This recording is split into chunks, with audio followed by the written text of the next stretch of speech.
मान लीजिए हमारे पास एक समबाहु त्रिभुज यानी इक्विलैटरल ट्रायंगल है और हम इस समबाहु त्रिभुज के बाहर कुछ आकृतियां बनाना चाहते हैं। तो इसके लिए हम इस त्रिभुज की प्रत्येक भुजा को 3 बराबर खंडों में बांटेंगे। हमारा समबाहु त्रिभुज ज्यादा अच्छे से नहीं बना है, लेकिन मुझे लगता है कि इससे हमारा काम चल जाएगा। तो अब मैं प्रत्येक भुजा के मध्य खंड पर एक और समबाहु त्रिभुज बनाना चाहता हूं। तो ये कुछ इस तरह दिखेगा और ठीक यहां एक और समबाहु त्रिभुज बना लेते हैं। तो अब ये समबाहु त्रिभुज एक स्टार की तरह दिख रहा है।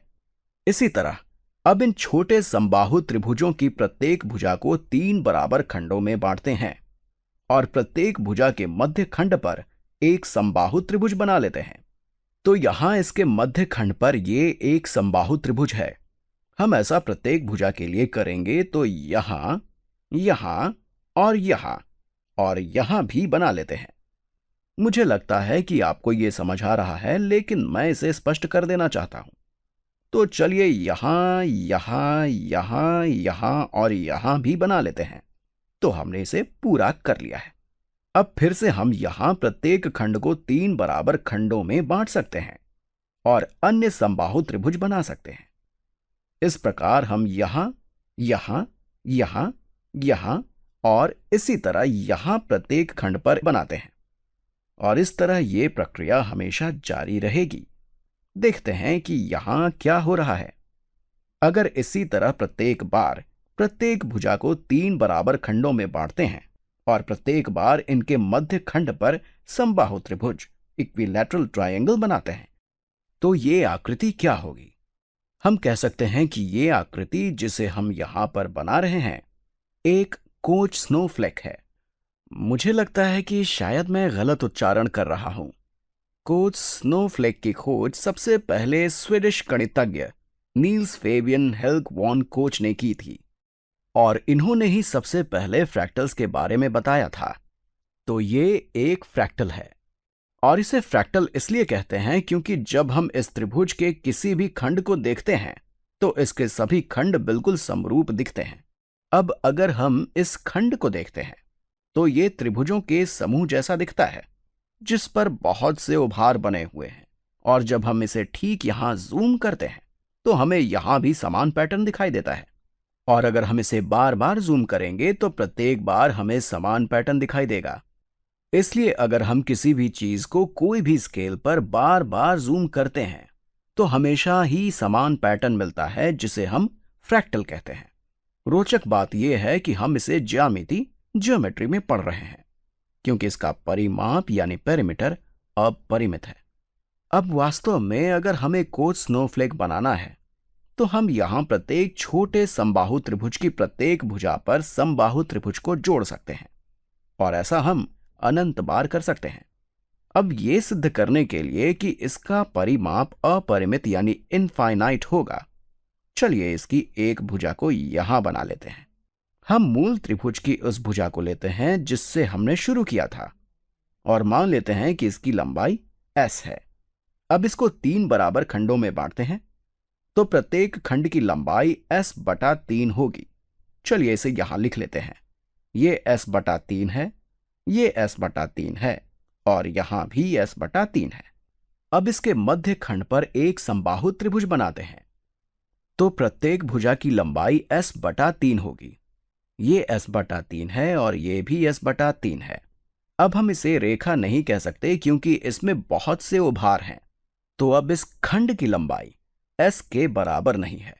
अब ये s/3 गुणा 4 के बराबर है, लेकिन पहले ये s/3 गुणा 3 था। और अब हमारे पास 1, 2, 3, 4 खंड हैं जिनकी लंबाई s/3 है। तो यहां त्रिभुजों को एक बार जोड़ने के बाद इसकी नई भुजा की लंबाई 4 गुणा s/3 होगी, या यूं कहें कि 4/3 गुणा s होगी। अब अगर हमारे मूल त्रिभुज का परिमाप p0 है तो त्रिभुज को एक बार जोड़ने के बाद इसका परिमाप 4/3 गुणा मूल परिमाप यानी p0 होगा। चूंकि ये 3 भुजाओं से मिलकर बना है, इसलिए अब प्रत्येक भुजा की लंबाई 4/3 गुणा मूल भुजा की लंबाई के बराबर होगी। तो इसका नया परिमाप 4/3 गुणा P0 होगा। और जब दूसरी बार त्रिभुज जोड़ते हैं तब इसका परिमाप 4/3 गुणा P1 के बराबर होगा। इसी तरह जब हम प्रत्येक बार नया त्रिभुज जोड़ेंगे तो इसका नया परिमाप इससे ठीक पहले वाले परिमाप का 4/3 गुणा होगा, या यूं कहें कि यह प्रत्येक बार 1/3 गुणा बड़ा होगा। इसलिए हम कह सकते हैं कि यह प्रत्येक बार अपने से ठीक पहले वाले परिमाप का 4/3 गुणा होगा।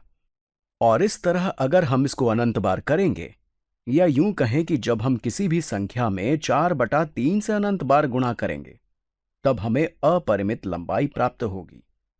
इसलिए अगर हम यहां त्रिभुजों को अनंत बार जोड़ते हैं तो इसका परिमाप यानी P अनंत अपरिमित होगा। अब रोचक बात यह है कि इसका परिमाप अपरिमित होगा, लेकिन इसका क्षेत्रफल परिमित मतलब फाइनाइट होगा। और जब भी हम परिमित क्षेत्रफल की बात करते हैं तो इसका मतलब है कि हम कुछ घिरे हुए क्षेत्र की बात कर रहे हैं।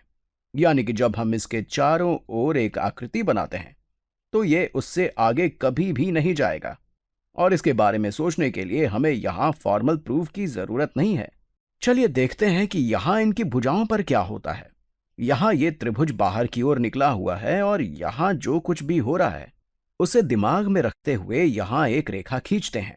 हम देख सकते हैं कि यहां ये 2 त्रिभुज हैं और यहां भी 2 त्रिभुज हैं। हम यहां भी कुछ त्रिभुज बना सकते हैं। इसी तरह हम यहां, यहां, यहां और यहां भी बना सकते हैं और आगे तक भी बना सकते हैं। ध्यान दीजिए, हम यहां ज्यादा से ज्यादा त्रिभुजों को जोड़ सकते हैं, या यूं कहें कि अनंत त्रिभुजों को जोड़ सकते हैं, लेकिन हम कभी भी इसे पार नहीं कर सकते हैं। और ये इस भुजा के लिए भी सत्य होगा, यहां इस भुजा के लिए भी सत्य होगा, ठीक इस भुजा के लिए भी सत्य होगा, यहां भी इस भुजा के लिए सत्य होगा और ठीक यहां इस भुजा के लिए भी सत्य होगा। तो यहां त्रिभुजों को अनंत बार जोड़ने पर इस आकृति या कोच स्नोफ्लेक का क्षेत्रफल इस षटभुज मतलब हेक्सागोन के क्षेत्रफल से ज्यादा नहीं होगा। चलिए यहां इस षटभुज के बाहर एक वृत्त बना लेते हैं। ध्यान दें, यहां नीले रंग की आकृति और इस मेजेंटा षटभुज का क्षेत्रफल हमेशा समान ही होगा। तो यहां त्रिभुजों को अनंत बार जोड़ने पर भी ये कोच स्नोफ्लेक हमेशा इससे घिरा हुआ होगा।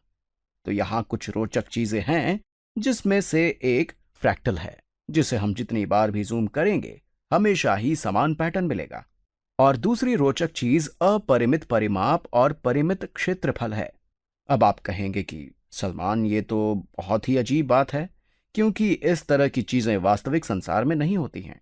तो मैं बताना चाहता हूं कि यहां रोचक बात यह है कि जब कभी भी हम फ्रैक्टल की बात करते हैं तो हम उसकी तुलना इंग्लैंड के परिमाप या किसी आइलैंड के परिमाप से कर सकते हैं।